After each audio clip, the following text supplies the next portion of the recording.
Selamat datang di channel Kebijaksanaan Harian, tempat di mana kita membahas rahasia-rahasia hidup yang sering kita abaikan, tapi sesungguhnya menyimpan jawaban untuk ketenangan jiwa dan kehidupan yang lebih baik. Hari ini kita akan mengupas satu tema yang sangat sering terjadi, tapi banyak yang memendamnya dalam diam.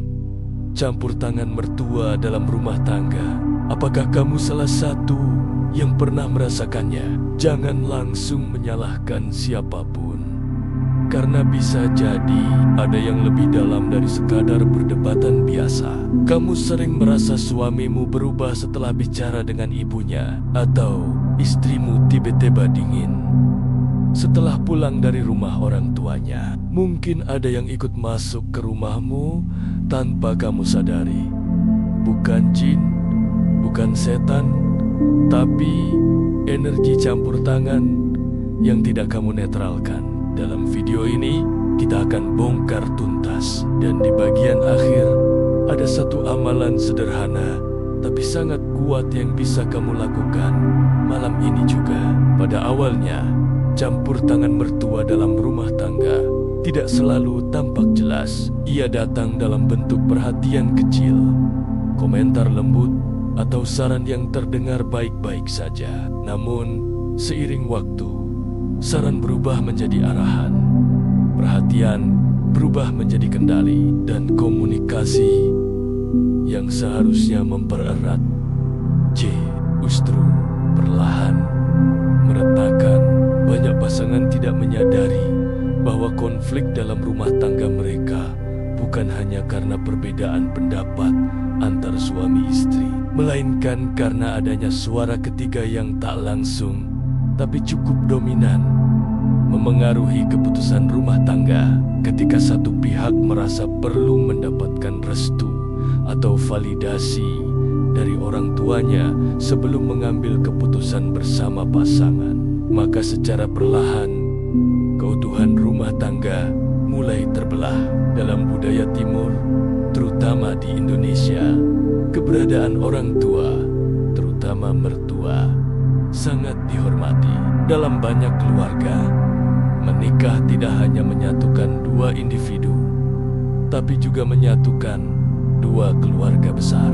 Sayangnya, batas antara menghormati dan membiarkan terlalu jauh ikut campur kadang tidak jelas. Orang tua yang merasa lebih tahu tentang kehidupan rumah tangga anaknya seringkali merasa berhak untuk memberi masukan, bahkan jika tidak diminta. Dan lebih jauh lagi, anak yang merasa berutang budi atau tidak enak hati akan menuruti apapun demi menjaga perasaan orang tuanya, tanpa mempertimbangkan dampaknya bagi pasangannya. Masalah ini sering bermula dari niat baik yang salah tempat. Seorang ibu mertua mungkin hanya ingin memastikan anak lelakinya makan makanan yang sehat seperti saat masih serumah. Namun, ketika ia mulai mengatur menu masakan, menantunya mulai menyindir cara mendidik cucu atau mengkritik cara menantunya mengelola rumah.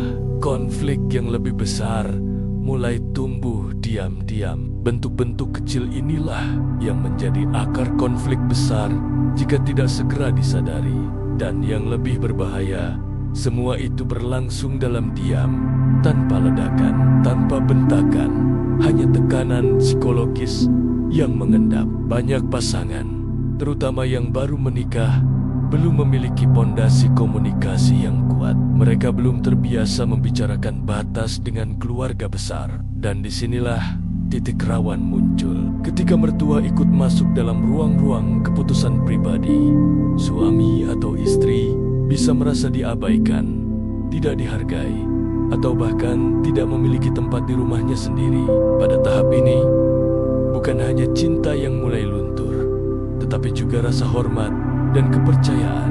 Jika akar konflik ini tidak segera dikenali dan ditangani, maka ia akan tumbuh menjadi kebiasaan. Mertua akan merasa berhak ikut campur karena tidak pernah dibatasi. pasangan akan merasa tidak punya daya karena terlalu lama diam, dan rumah tangga pun perlahan kehilangan kendali atas dirinya sendiri. Inilah sebabnya memahami akar dari setiap konflik sangat penting, bukan untuk menyalahkan, tapi untuk menyadari bahwa dalam cinta harus ada ruang bagi kemandirian dan batas yang sehat, bahkan dari orang tua sendiri. Luka batin dan kod-kod emosional yang tak terucap. Ketika campur tangan mertua terus terjadi tanpa adanya batas yang jelas, luka batin perlahan mulai tumbuh di antara pasangan. Luka ini tidak terlihat oleh mata, tidak terdengar oleh telinga, tapi terasa dalam hati dan membekas dalam ingatan. Seringkali salah satu pihak merasa tidak dihargai atau tidak diutamakan karena setiap keputusan harus mempertimbangkan pendapat dari luar pernikahan. Suami bisa merasa terjebak di antara dua cinta kepada ibu dan cinta kepada istri. Sementara istri bisa merasa posisinya sebagai ratu rumah tangga telah tergeser oleh bayangan ibu mertua. Disinilah emosi mulai tak terucap, padahal luka semakin dalam. Dalam situasi seperti ini, komunikasi menjadi kunci. Tapi ironisnya, luka yang tidak dibicarakan justru menjadi alasan mengapa komunikasi tidak berjalan. Pasangan yang tersakiti biasanya memilih diam karena takut dibilang berlebihan, tidak hormat, atau bahkan dianggap egois. Namun, diam bukan berarti tenang. Diam itu menyimpan dendam, menyimpan rasa kecewa, dan perlahan mengikis rasa percaya. Ketika seseorang merasa tidak didengarkan dalam pernikahannya sendiri, maka rasa memiliki terhadap rumah tangga pun mulai hilang. Ia menjadi penumpang, bukan pengemudi bersama dalam bahtera pernikahan. Yang lebih rumit, luka ini seringkali diwarnai oleh kod-kod emosional yang tidak disadari. Seorang istri mungkin mulai dingin, malas bicara, atau terlalu sibuk di luar rumah. Bukan karena tidak cinta, tapi karena sudah lelah merasa tidak dianggap. Seorang suami mungkin lebih sering pulang malam, bermain ponsel lebih lama, atau bahkan terlihat apatis.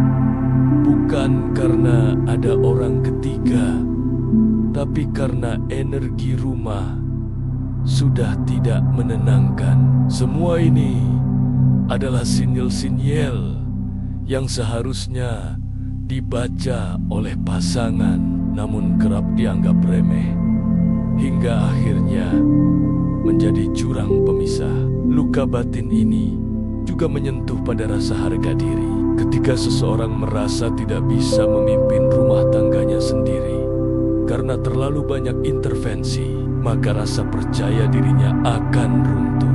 Ia bisa merasa gagal sebagai kepala keluarga atau sebagai pendamping hidup. Padahal salah satu fondasi rumah tangga yang sehat adalah rasa saling menghargai dan saling percaya. Jika harga diri sudah hancur, maka membangun kembali relasi butuh waktu yang jauh lebih lama dan usaha yang jauh lebih besar.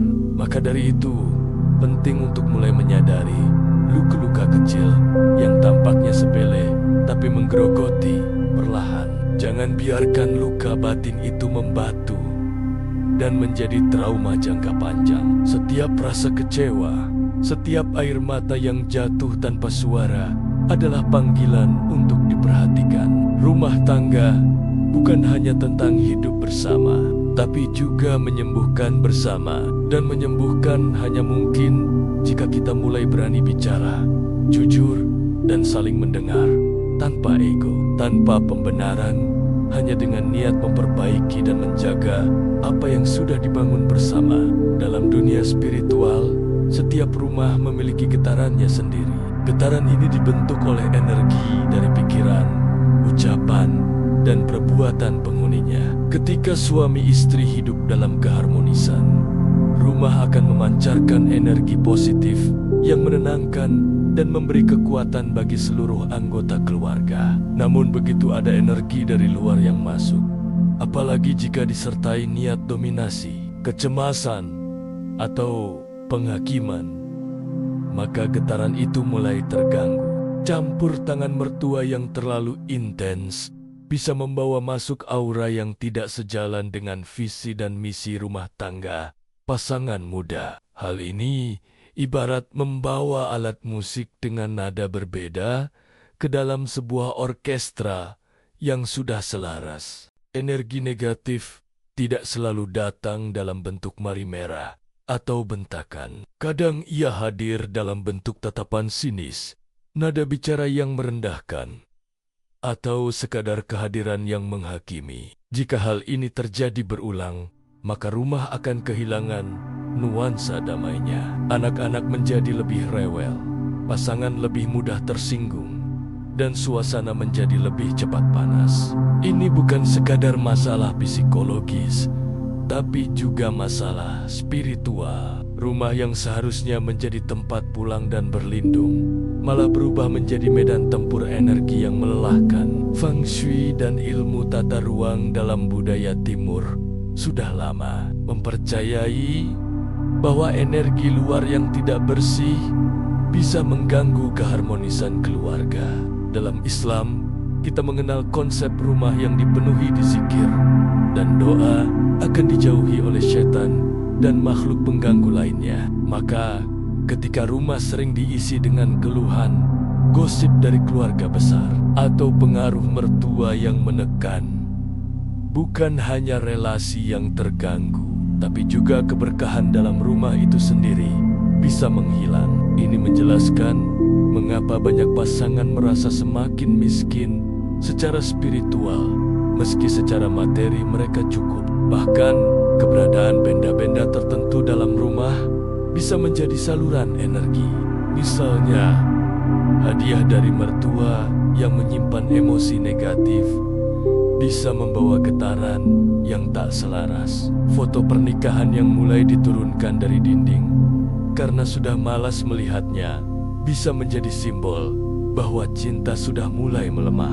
Semua itu menjadi penanda bahwa rumah tangga bukan hanya butuh bersih secara fisik, tapi juga bersih secara batin. Dan pembersihan itu harus dimulai dari kesadaran bahwa energi adalah nyata dan harus dijaga dengan sungguh-sungguh. Maka dari itu, penting untuk mulai menjaga pintu energi rumah tangga. Jika ada mertua yang kerap membawa aura negatif, bukan berarti kita harus memusuhinya, tapi kita bisa membuat batas yang sehat secara batin. Menyambut dengan doa, membersihkan rumah dengan dizikir, membatasi durasi kunjungan, atau bahkan sekadar menabur garam di sudut rumah bisa menjadi bentuk pertahanan spiritual.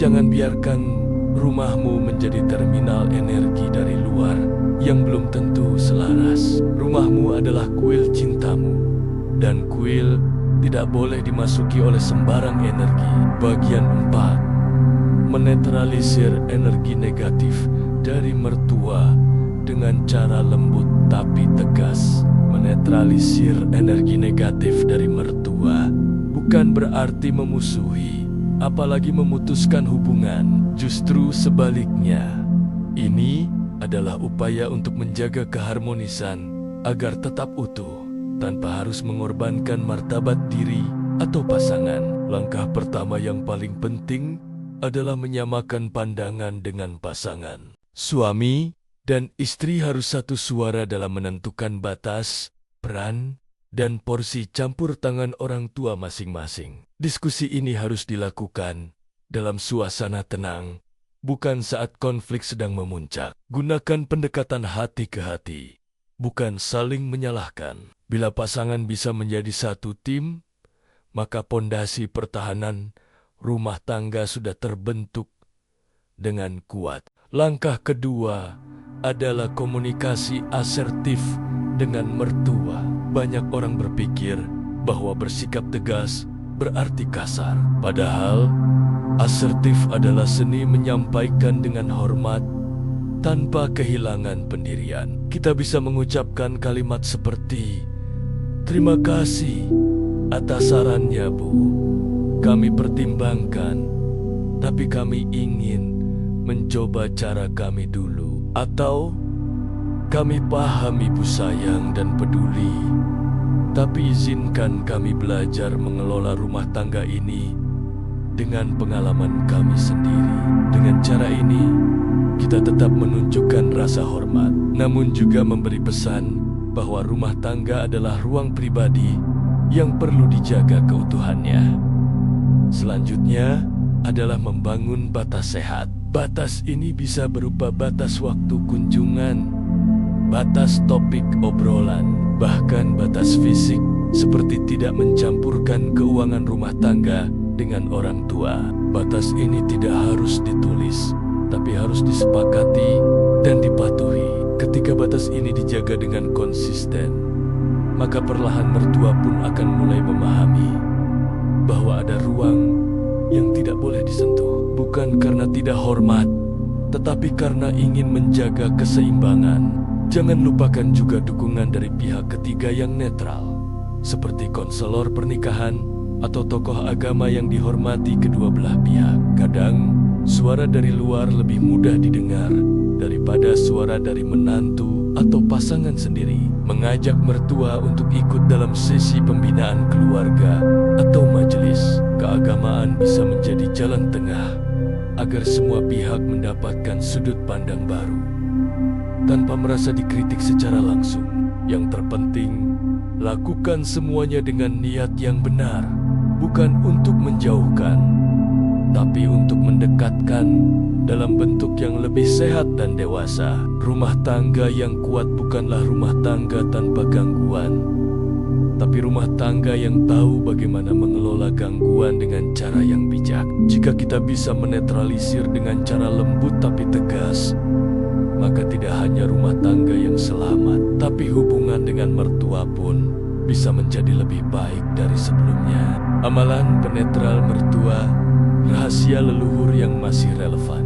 Dalam kepercayaan dan tradisi leluhur Nusantara, ada banyak amalan sederhana yang dipercaya mampu menetralisir energi negatif, termasuk dari campur tangan mertua yang berlebihan. Salah satunya adalah menaburkan garam di 4 penjuru rumah, depan, belakang, kanan dan kiri, sebagai simbol pemurnian dan pelindung energi. Garam dipercaya mampu menyerap aura buruk dan menjaga keharmonisan rumah tangga dari pengaruh luar. Amalan ini bukan hanya ritual kosong, tapi juga sebuah bentuk niat untuk menjaga rumah sebagai ruang suci yang hanya boleh diisi dengan cinta dan keikhlasan. Selain garam, daun bidara juga sering digunakan dalam tradisi Islam dan budaya Jawa sebagai penetral energi. Daun ini bisa direndam dalam air, dibacakan doa-doa seperti Al-Fatihah, ayat kursi, dan 3 kul, lalu digunakan untuk membasuh pintu masuk rumah atau disemprotkan di sadet-sadet ruangan. Amalan ini bertujuan untuk menghilangkan energi tidak selaras yang datang dari tamu atau keluarga besar yang membawa niat tidak baik, baik disadari maupun tidak. Ada pula kebiasaan para ibu dulu yang selalu membakar dupa atau menyalakan wangi wenjen alami seperti kayu gaharu atau cendana saat rumah terasa berat atau sering terjadi pertengkaran. Ini bukan sekadar aromaterapi, tapi juga bagian dari membersihkan ruang batin rumah agar suasananya kembali damai.